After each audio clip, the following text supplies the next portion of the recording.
or from the scientific perspective, it's like consciousness is not something we understand. I don't think we understand it at all. It's something we can't get a handle on with our fundamental materialist philosophy. 오늘은 신앙심에 대해서 얘기를 좀 해보려고 해. 일단 그 전에 이번 영상에서는 한번 말을 편하게 해볼 생각이야. 내가 그전 영상들에서 되게 좀 딱딱하게 말을 했던 것 같아. 깨달을 수 있었는데요. 그러니까 이런 거였던 것 같아요. 근데 뭘 굳이 그래야 하나 싶더라고.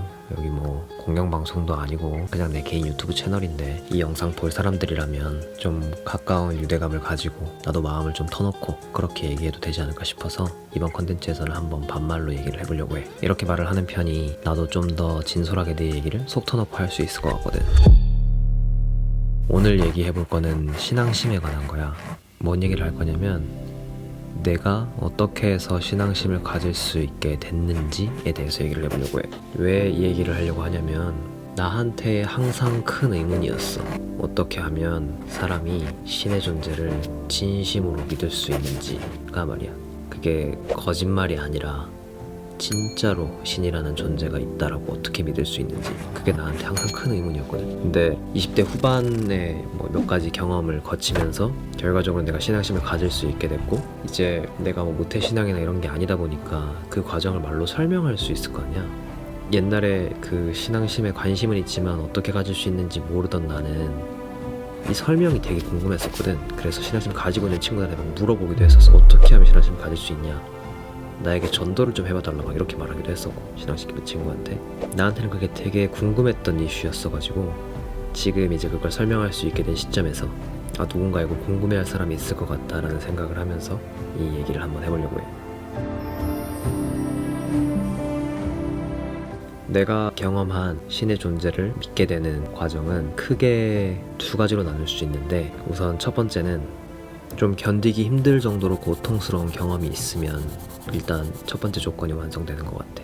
나한테는 그랬어. 이게 몇 가지 역할을 하는데, 우선 첫 번째로는 내 이성에 대한, 나의 합리성에 대한 그 믿음을 내려놓을 수 있는 기반이 되는 것 같아. 고통스럽기 전에는 살만하니까 내가 가진 문제 해결 능력 이런 걸로 이걸 헤쳐나갈 수 있다, 이런 믿음을 가지고 있고, 실제로 그렇게 하면 해결이 되고 잘 사라지니까 크게 그 내가 편안하게 생각하는 영역 바깥으로 나아갈 동기가 안 생기는 것 같아.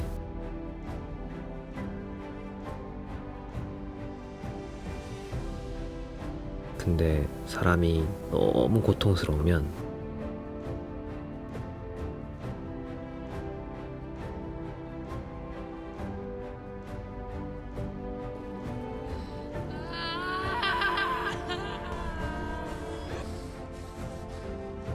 질문을 하게 되는 것 같아. 이렇게 고통스럽다고? 그러면서 그 고통의 의미를 좀 찾게 되는 것 같고, 혹은 견딜 수 있는 방법을 찾게 되는 것 같고, 그때 이제 내가 편안하게 생각하는 거 넘어서 나의 자존심을 내려놓고 고집을 내려놓고 진짜 내가 상상도 못한 뭔가가 있어서 이런 일이 생기는 거 아닐까? 이런 생각을 할 수 있게 되더라고.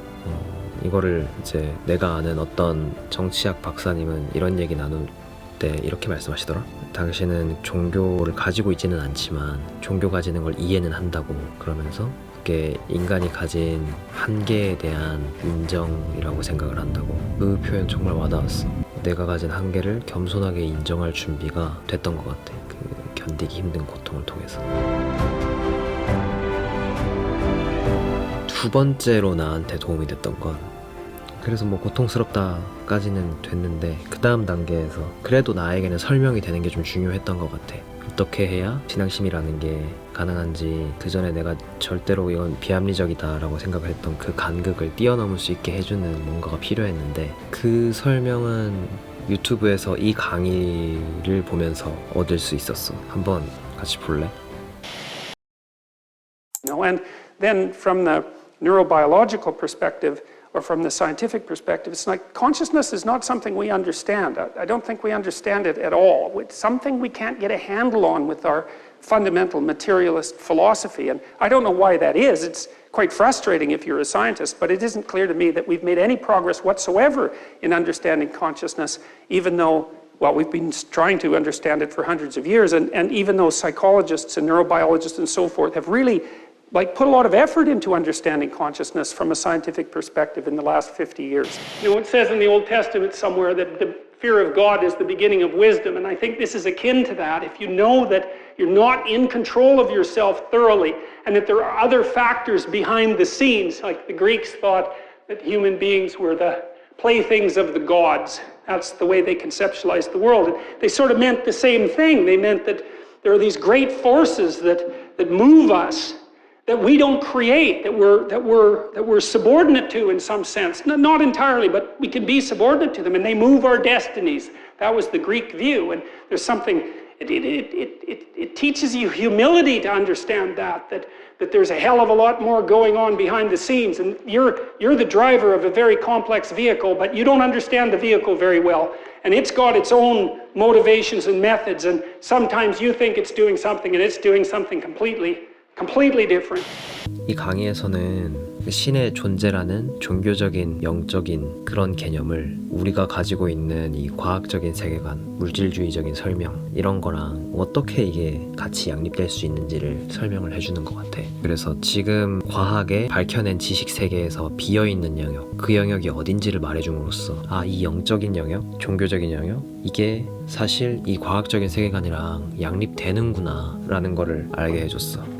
저걸 보니까 그렇구나, 과학이 종교가 뭐 논리적으로 잘못된 거다 이런 걸 밝혀낸 게 아니구나, 오히려 과학이 발전함으로써 이 종교가, 이 종교적인 믿음이 어디에 위치할 수 있는지 오히려 더 설명할 수 있는 거구나, 이런 생각을 할 수 있었어. 기도도 이제 이해가 좀 되는 게, 신과 나와의 대화라고 본다면 진짜 기도를 하면 마음속 어딘가에서 그에 대한 응답을 얻을 수 있는 것 같다? 이제 의식이라는 게 우리가 아직 과학적으로 그게 뭔지 정확하게 밝혀내지를 못했으니까 사실 거기에다가 어떤 이름을 붙인다 하더라도 그게 잘못됐다라고 증명할 수가 없잖아. 사실 그게 신의 이끔, 음성이라고도 볼 수 있는 거니까. 그래서 이 두 가지 조건이 충족되고 나서 정리하자면, 두 가지 조건이란 거는 너무 고통스러워서 나를 내려놓을 수 있는, 나의 자아, 고집 이런 걸 내려놓을 수 있는 겸손한 태도가 좀 갖춰지는 거. 두 번째로는 과학적으로 우리가 밝혀내지 못하고 있는 영역이 어떤 거인지 알게 되는 거. 그 두 가지가 되고 나니까 이 종교를 가질 수 있을 것 같다 라는 생각이, 느낌이 딱 왔었어. 그 다음 단계에서부터는 이제 신기한 일이 벌어지는데, 학부생 때 내가 현대문화와 기독교라는 수업을 들었는데 거기에서 우리 교수님이 그런 얘기를 했는데 엄청 인상 깊게 남아있는 게 있었어. 그건 뭐냐면, 인간이 종교적인 존재다 라고 말씀을 하시면서, 이게 무슨 뜻이냐면, 어떤 인간이든, 그러니까 원래 인간은 종교적인 방식으로 생각을 할 수 있는 능력을 가지고 있다 라는 건데, 이거를 내가 이해한 방식으로 설명하자면, 그러니까 우리는 논리적인 딱딱 이렇게 이어지는 걸로만 어떤 게 사실이다, 진실이다 이렇게 받아들이는 게 아니라, 논리적인 간극이 있는 어떤 것도 믿을 수 있는, 그게 진실이라고 믿을 수 있는 능력이 있다라는 말이었거든. 그 선생님이 예를 들어준 거는 징크스에 관련된 거였어. Whenever we board a flight, you lick the plane. Have we crashed even once? 그러니까 누구나 종교가 있든 없든 이거랑 상관없이 어떤 패턴 같은 거를 삶에서 찾는데, 찾고 그걸 믿는데, 예를 들어서 무슨 시험 칠 때 무슨 필통을 들고 가는 루틴이 있었다, 그거 때문에 뭐 시험을 잘 쳤었다, 그러면 이제 매번 그 필통을 가져가야 시험을 잘 칠 거라는 믿음을 은연중에 가지고 그걸 한다던가, 뭐 무슨 운동선수가 뭐 하기 전에 어떤 루틴을 만들어 가지고 한다던가,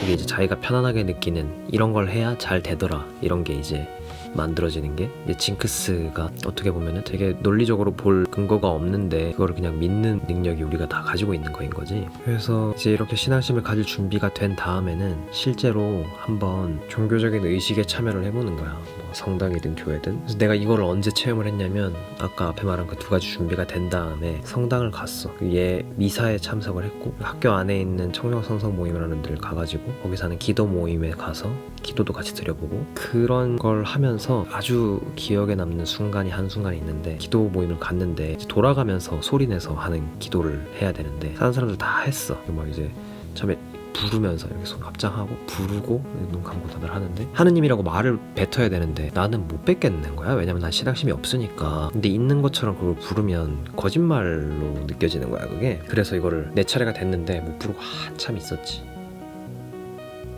근데 또 다들 또 잘 기다려줘 뭐라고 하지도 않고 그냥 계속 기다려줘.